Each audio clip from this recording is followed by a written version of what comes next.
साबिक वज़ीर और बीआरएस के deputy floor leader Harish Rao ने पीर के दिन चख्तियार में केसीआर की अवामी आशीर्वाद सभा के मुकाबले में वज़ीर आला रेवंत रेड्डी की जानिब से जलसा मुनक़द करने पर सख्त तनकीद की। उन्होंने कहा कि केसीआर के जलसे के मुकाबले में कल रेवंत रेड्डी ने जलसा करके अपनी कम ज़रफ़ी का सबूत दे दिया। हरीश राव ने कहा कि चख्तियार में केसीआर के जलसे का ऐलान हम पहले ही कर चुके थे, लेकिन रेवंत रेड्डी ने तंग नजरी का मुजाहरा करते हुए मुकाबले का जलसा रखा।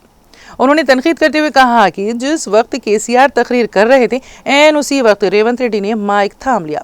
हरीश राव ने बताया कि सोशल मीडिया पर केसीआर की तकरीर को 36 लाख लोगों ने बराह रास्त देखा, लेकिन रेवंत रेड्डी की तकरीर को 4 लाख लोगों ने भी नहीं देखा। उन्होंने बताया कि कांग्रेस की ऑफिशियल साइट पर इस तकरीर को सिर्फ 54 अफराद ने देखा। उन्होंने कहा कि अवाम को रेवंत रेड्डी की हकीकत और हैसियत समझ आ गई है। हरीश राव ने रेवंत रेड्डी को नसीहत करते हुए कहा है कि आप तो अपनी हैसियत और औकात को पहचान लो। हरीश राव ने कहा कि केसीआर की पूरी तकरीर निहायत मतानत और संजीदगी से भरपूर थी। उन्होंने बताया है कि केसीआर ने रेवंत रेड्डी का नाम तक नहीं लिया, जबकि दूसरी जानिब रेवंत रेड्डी इंतहाई जहनी उलझन और मायूसी में खिताब किया। उन्होंने तनकीद करते हुए कहा कि रेवंत रेड्डी की तकरीर का मियार सड़क छाप शख्स से भी बदतर था।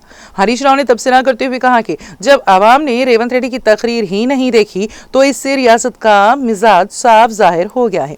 उन्होंने मजीद कहा कि अगर रेवंत रेड्डी अब केसीआर की हिदायत पर अमल करते हुए बकिया 2.5 साल भी ठीक से काम कर ले तो शायद उनकी पार्टी की जमानतें ही बच जाएं। उन्होंने मशवरा दिया कि केसीआर की बातों को जिम्मेदारी से ले तो बेहतर होगा। నిన్న మధ్యాహ్నం దాకా కూడా మీరు చూసింది ఇంకో డ్రామా నడిపింది రేవంత్ రెడ్డి గారు. నేను ఢిల్లీకి పోతే సీఎంఓ నుంచి లీకులు ఇచ్చుడు, మీడియా వాళ్ళకి చెప్పి బ్రేకింగ్లు పెట్టించుడు. అంటే నీకు విషయం ఉన్నోడు ఈ పని చేయడు, విషయం లేని వాళ్ళే ఈ చిల్లర పనులకు దిగుతుంటారు. నేను మా పార్టీ అధినేత గౌరవనీయులు కేసీఆర్ గారి సూచన మేరకు వారి చెప్పిన పని కోసం రవిచంద్ర ఎంపీ గారు, నేను, వినోద్ కుమార్ గారు మేము ముగ్గురం ఢిల్లీకి పోయినాం. దట్స్ ఓపెన్గా శంషాబాద్ ఎయిర్పోర్ట్ నుంచే పోయినాం ఢిల్లీకి. దాంట్లో పెద్ద సీక్రెట్ లేదు, అంతకంటే రహస్యము లేదు. సరే, కాళేశ్వరంకి సంబంధించిన కేసు రేపు జడ్జిమెంట్ ఉంది. సహజంగానే ధర్మం మీద న్యాయం మీద మాకు నమ్మకం ఉంది. డెఫినెట్గా మేము గెలుస్తామనేటువంటి విశ్వాసం మాకు ఉంది. సరే, గెలిస్తే రాష్ట్ర ప్రభుత్వం సుప్రీంకోర్టుకు పోతే మేము కేవిట్ వేసుకోవాలి. పొరపాటున మేము గెలవలేదు, మేము సుప్రీంకోర్టులో ఫైల్ చేసుకోవాలి. దానికి కూడా సీనియర్ న్యాయవాదులు ఎంగేజ్ చేసుకోవాలి.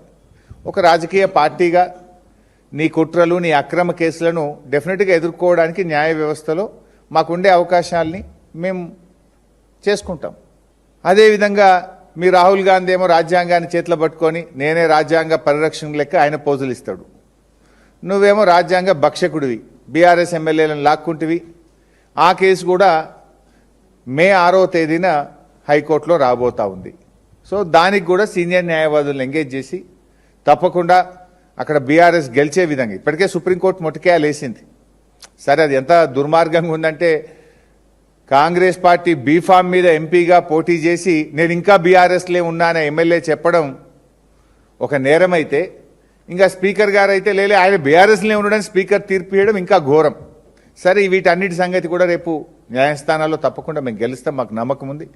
దానికి సంబంధించి కూడా సీనియర్ న్యాయవాదులను ఎంగేజ్ చేసి ఫర్దర్గా కేసు పర్సుయేషన్ కోసం కూడా మాట్లాడడానికి వెళ్ళాం. వీటితో పాటు మరో ముఖ్యమైన విషయం కూడా ఉంది నిన్న ఢిల్లీకి వెళ్ళిన దాంట్లో. అదేంటి? బ్యాగుల కేసు. బ్యాగుల కేసు ఒకటి ఉంది కదా, ఓట్ ఫర్ నోట్ కేసు. ఆ కేసు కూడా రేపు సుప్రీంకోర్టులో మధ్యాహ్నం 3:30కు వస్తుంది.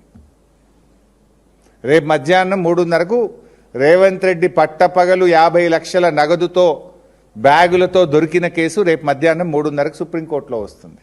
సో ఈ ఓటుకు నోటు దొంగ భరతం పట్టడానికి కూడా నిన్న ఢిల్లీలో న్యాయవాదులతో మాట్లాడడానికి వెళ్ళాం.